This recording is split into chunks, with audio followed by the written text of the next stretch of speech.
Hello guys, कैसे हैं आप लोग।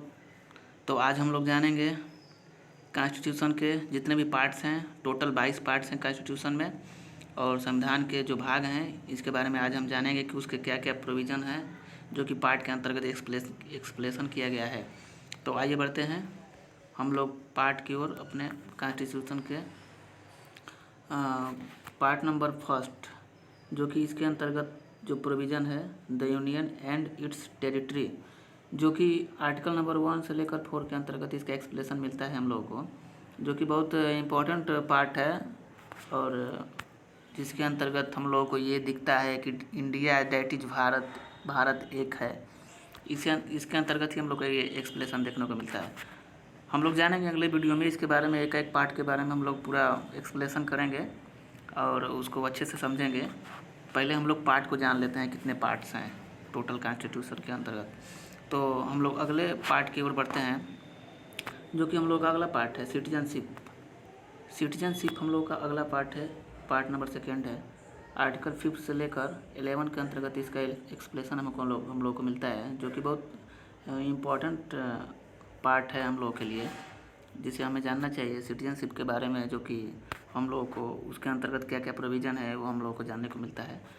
और इसके बाद हम लोग अगला बढ़ते हैं पार्ट की ओर, जो कि पार्ट नंबर 3 है। पार्ट नंबर 3 के अंतर्गत हम लोगों को देखने को मिलता है फंडामेंटल राइट। फंडामेंटल राइट जो कि बहुत इम्पॉर्टेंट है, हम लोगों को बहुत जानना चाहिए इसे हम लोगों को कई बार जानना चाहिए और अच्छे से जानना चाहिए, जो कि हम लोगों का मौलिक अधिकार है, मूल अधिकार है, जो कि हम लोग को भाग 3 में मिलता है, पार्ट नंबर 3 में मिलता है। इसका एक्सप्लेनेशन हम लोग आर्टिकल नंबर 12 से लेकर 35 के अंतर्गत हम लोगों को मिलेगा, जो कि फंडामेंटल मौलिक अधिकार का एक्सप्लेनेशन करता है। और इसके बाद हम लोग आगे बढ़ते हैं अपने पार्ट की ओर, पार्ट नंबर 4, जो कि directive principle of state policy कहा गया है, लेकिन इसमें उसका पूरा तरह से लिखा नहीं गया है, गलती हो जाती है। पर पार्ट नंबर 4 के अंतर्गत directive principle of state policy, जो कि राज्य के 3 आवश्यक तत्व हैं। आर्टिकल नंबर 36 टू 51 के अंतर्गत इसका एक्सप्लेनेशन हम लोगों को मिलता है, और जो कि बहुत इंपॉर्टेंट पार्ट है और हम लोगों को जानना भी चाहिए। अब हम लोग बढ़ते हैं अगले पार्ट की ओर, जो कि पार्ट नंबर 4A है, जो कि ये सब पार्ट है। सब पार्ट मतलब उप भाग है, जो कि पार्ट नंबर 4 का ही भाग है। तो ये रसिया से हम लोग ने अडाप्ट किया, हम लोगों ने इसको तो बाद में अडाप्ट किया हम लोगों ने, इसीलिए इसको पार्ट नंबर 4A के अंतर्गत इसे प्रोविज़न कर दिया। तो ये पार्ट नंबर 4A जो कि फंडामेंटल ड्यूटीज है, हम लोग की क्या क्या ड्यूटी है, हम लोग को क्या क्या देश के प्रति करना चाहिए, उसके बारे में एक्सप्लेनेशन हम लोग को मिलता है, जो कि आर्ट नंबर 51 के अंतर्गत इसका एक्सप्लेनेशन हुआ है। और हम लोगों को इसके बारे में जानेंगे अगले हम लोग वीडियो में, अच्छे से एक एक पार्ट के बारे में हम लोग जानेंगे। तो पार्ट नंबर 5 के बारे में हम लोग आज जानते हैं, और अगला पार्ट हम लोग का पार्ट 5 है, जो कि हम लोगों को यूनियन नाम के टर्म से हम लोगों को दर्शाता है, जिसके अंतर्गत पूरा जो है कि प्रेसिडेंट से लेकर प्रेसिडेंट पूरा पार्लियामेंट्री सिस्टम, जो कि ब्रिटेन से अडॉप्ट किया है हम लोगों ने, parliamentary system, supreme court, high court नहीं, सुप्रीम कोर्ट तक ही हम लोगों को इसमें प्रोविज़न मिलता है, जो कि आर्टिकल 52 से लेकर 151 तक है। और हम लोग आगे बढ़ते हैं स्टेट, जो कि पार्ट नंबर 6 के अंतर्गत है। Term state is the containing part 6, जो कि आर्टिकल 152 से लेकर 237 के अंतर्गत इसे एक्सप्लेनेशन किया गया है। और अगला पार्ट हम लोग देखते हैं, अगला पार्ट जो कि पार्ट 7 है, पार्ट 7 है, जो कि रिपील कर दिया गया इसे 7th अमेंडमेंट कॉन्स्टिट्यूशन एक्ट के अंतर्गत 1956 के द्वारा इसे रिपील्ड कर दिया गया है इसे।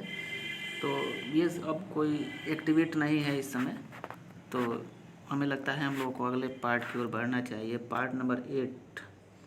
पार्ट नंबर 8 जो कि हम लोगों को द यूनियन टेरिटरी वर्ड से हम लोगों को इंडिकेट करता है। तो पार्ट नंबर 8 जो है द यूनियन टेरिटरी मतलब कि केंद्र शासित प्रदेश के बारे में बताता है। जितने भी इंडिया में केंद्र शासित प्रदेश हैं या जो केंद्र शासित प्रदेश थे उनको बाद में हटा करके केंद्र शासित प्रदेश बना दिए गए, जो कि राष्ट्रपति के अधीन और उसके अंतर्गत उपराज्यपाल की प्रोविज़न वगैरह होता है। वही जो है केंद्र शासित प्रदेश के बारे में है, जो कि आर्टिकल 239 से लेकर 242 के अंतर्गत एक्सप्लेनेशन है। और अगला हम लोग बढ़ते हैं part number 9, the panchayat. Panchayat is the most important part, जो कि इसे बार बार एग्ज़ाम में पूछा गया है, जो कि पार्ट 9 के अंतर्गत इसका एक्सप्लेनेशन हम लोगों को मिलता है। और आर्टिकल 243 से लेकर 243 ओ, ये जो वर्ड है ये ओ है, ओ के अंतर्गत हम लोगों को इसका एक्सप्लेनेशन मिलता है। और हम लोग इसके बारे में अच्छे से अगले वीडियो में जानेंगे, बारी बारी से जानेंगे, एक एक पार्ट के बारे में जानेंगे। तो इससे आगे हम बढ़ते हैं और इसके आगे जो कि पार्ट नंबर 9A, जो कि 9 का ही वो उपभाग है, 9 का ही उपभाग है। और जो कि म्यूनसिपाल्टीज है, नगर पालिका है, द म्यूनसिपाल्टी नगर पालिका, जो कि पार्ट 9A के अंतर्गत एक्सप्लेनेशन इसका मिलता है, जो कि आर्टिकल 243P से लेकर 244ZG के अंतर्गत इसका एक्सप्लेनेशन मिलता है हम लोगों को। तो अब हम लोग आगे बढ़ते हैं पार्ट 9B, जो कि ये भी पार्ट जो है वो बनाया गया है कोऑपरेटिव सोसाइटीज, जो कि ये भी पार्ट 9 का ही है। वो इसे बाद में जोड़ा गया तो इसके कारण इसे पार्ट 9B कहा गया, जो कि आर्टिकल 243H से लेकर 243ZT के अंतर्गत इसको एक्सप्लेनेशन किया गया है। तो इसके आगे बढ़ते हैं पार्ट नंबर 10। पार्ट नंबर 10 जो कि हम लोग देखते हैं the scheduled and tribal areas. Scheduled and tribal area सीधी बात बोलो तो एस सी एंड एसटी जो एरियाज होते हैं उसके बारे में एक्सप्लेनेशन किया गया है, जो कि राष्ट्रपति कभी भी एससी और एसटी एरियाज प्रोक्लेम कर सकते हैं, उनके मन के मुताबिक है। तो उसके बारे में भी प्रोविज़न इसमें मिलता ही है। पार्ट जो कि 10 के अंतर्गत इसका एक्सप्लेनेशन किया गया है। आर्टिकल 244 से लेकर 244A के अंतर्गत इसका एक्सप्लेनेशन मिलता है हम लोग, जो कि बहुत इम्पोर्टेंट पार्ट है और इसके बारे में भी हम लोग देखेंगे। और पार्ट 11 जो कि हम लोगों को रिलेशन बनाता है यूनियन एंड स्टेट्स के बीच में, relation between the union and state, जो कि बहुत इम्पोर्टेंट ये भी है, एग्ज़ाम में बहुत पूछा जाता है, ख़ास तौर पे सिविल सर्विसेज में इसका ज़्यादा पूछा जाता है।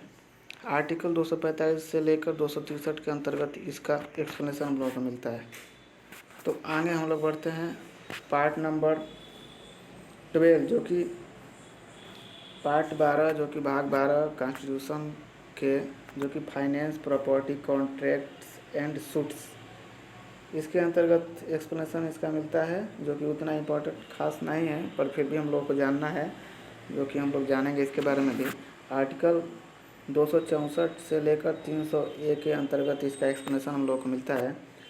अब हम लोग बढ़ेंगे पार्ट 13, जो कि पार्ट 13, इसके बारे में जो कि बताया गया है trade, commerce and intercourse with in the territory of India, मतलब जो व्यापार होते हैं, जो वाणिज्यिक जो कार्य होता है इंडिया के अंतर्गत, जितने भी इंडिया के क्षेत्र हैं उसके अंतर्गत, उसका ही एक्सप्लेनेशन हम लोगों को इसके अंतर्गत मिलता है, जो कि पार्ट 13 के अंतर्गत है। आर्टिकल 301 से लेकर 307 के अंतर्गत इसको एक्सप्लेन किया गया है। पार्ट 14 जो कि part 14 service under union and states, जो कि सर्विसेज होती हैं यूनियन एंड स्टेट्स जो प्रोवाइड करती हैं, जो सेंट्रल लेवल पे, स्टेट लेवल पर जो प्रोवाइड्स होती हैं, जो सर्विसेज होती हैं, जैसे IAS IPS जो कि सेंट्रल लेवल की, यूनियन लेवल की सर्विस है, स्टेट जो कि स्टेट PCS जो कराती है वो है, और अदर एग्जामिनेशन है, इसका इसमें उल्लेख मिलता है, जो कि आर्टिकल 308 से लेकर 323 के अंतर्गत इसे एक्सप्लेनेशन मिलता है। पार्ट नंबर 14A के अंतर्गत ट्रिब्यूनल, न्यायाधिकरण, ट्रिब्यूनल जो कि इसका उल्लेख है, और आर्टिकल नंबर 243 से लेकर आर्टिकल नंबर 323 से लेकर 323 बी के अंतर्गत इसका एक्सप्लेनेशन हम लोग को मिलता है। अब हम लोग देखते हैं जो कि बहुत इम्पोर्टेंट पार्ट है, जो कि आर्टिकल नहीं पार्ट 15 है। पार्ट 15 जो कि भाग 15, जिसमें इलेक्शन का एक्सप्लेनेशन किया गया है कि एक इलेक्शन कैसे होता है, इलेक्शन के अंतर्गत मतलब कि क्या क्या प्रोविज़न है, जितने सारे प्रोविज़न हैं वो आर्टिकल के द्वारा इसमें बताया गया है। आर्टिकल 324 से लेकर 339 ए के अंतर्गत इसका एक्सप्लेनेशन है। और आगे बढ़ते हैं हम लोग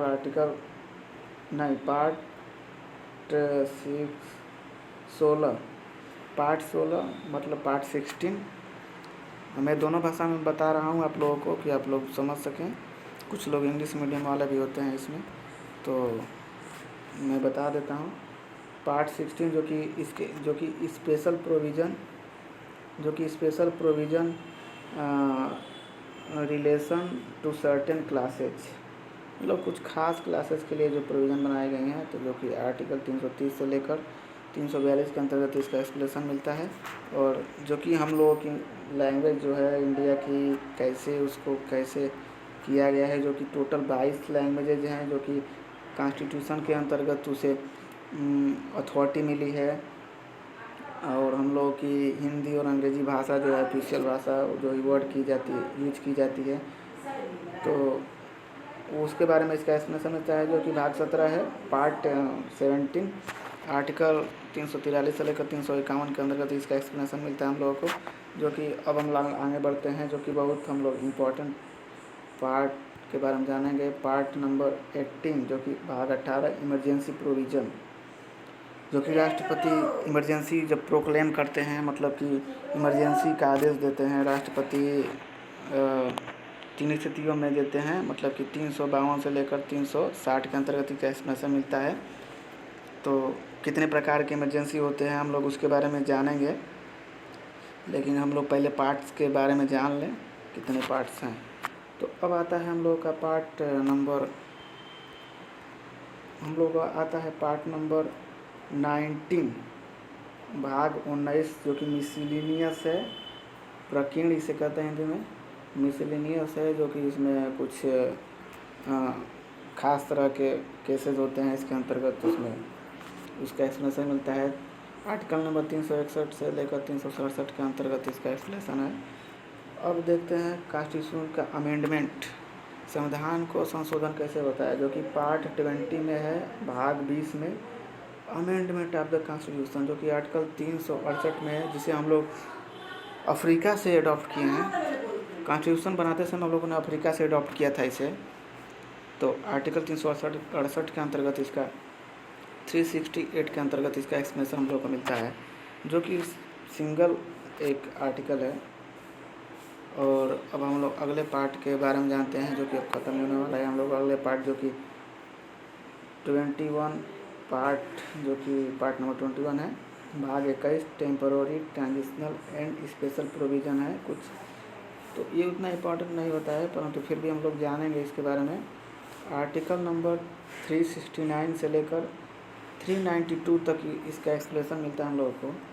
और अगला पार्ट जो है हम लोग का 22वां नंबर पार्ट है, जो कि लास्ट पार्ट है हम लोग का, भाग number 22 short title commencement authoritative text Hindi and refills, जो कि आर्टिकल 393 से लेकर 395 के अंतर्गत इसका एक्सप्लेनेशन मिलता है हम लोग को।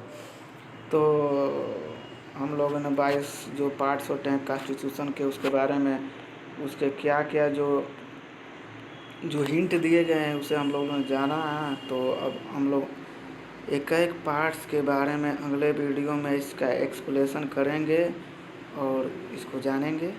तब तक के लिए हम लोग आज यहीं वीडियो पॉज करते हैं, और आप लोग इसे देख लीजिए, अच्छे से समझ लीजिए, कि जो कि आगे वीडियो में आप लोगों को बहुत हेल्प करेगा। तो थैंक यू। और